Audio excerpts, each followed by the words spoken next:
The answer for the first question is simple. How much is a tithe? It's 1/10.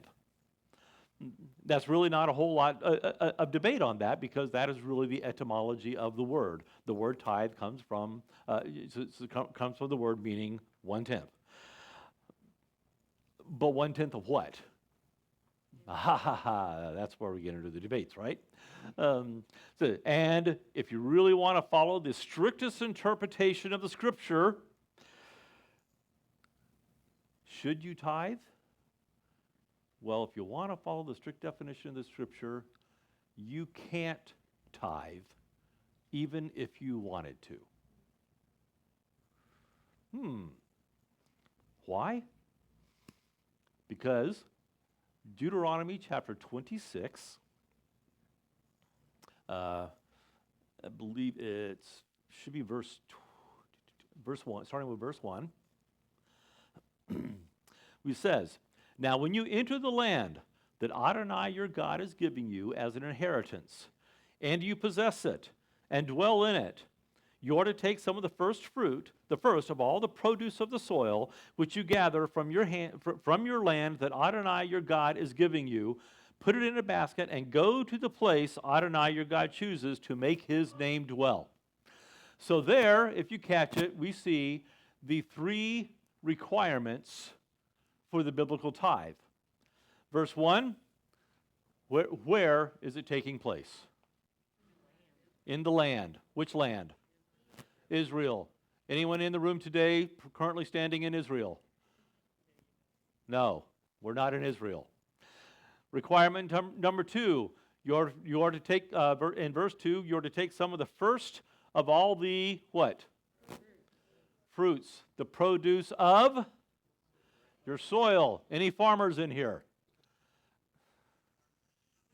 Gardeners, yeah, okay, yeah, okay. I expect 1/10 of all your cumin and your dill, okay. Your mint, your rosemary, sage, or was it parsley, sage, rosemary, and thyme, right?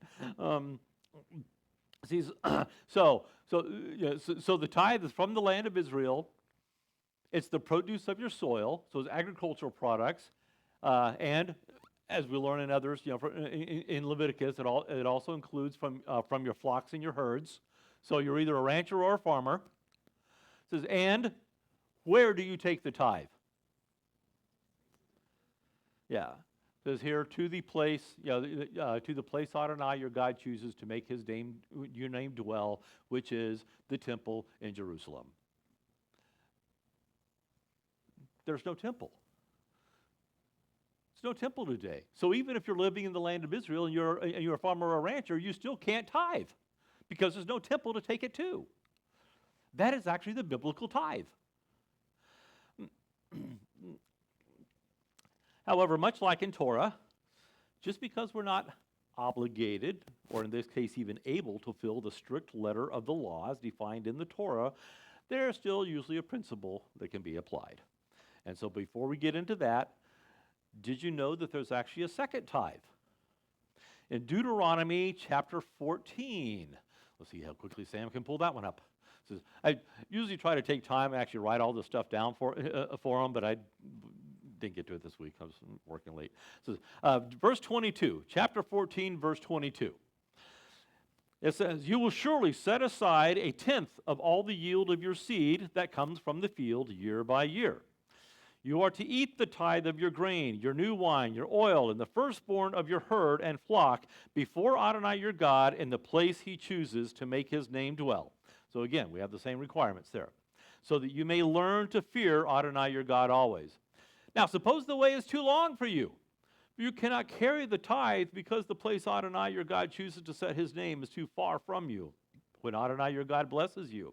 Then you are to exchange the tithe for silver, bind up the silver in your hand, and go to the place that Adonai your God chooses.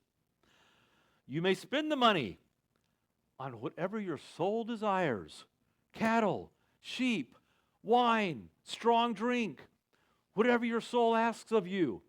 And then you will eat there before Adonai your God and rejoice, you and your household.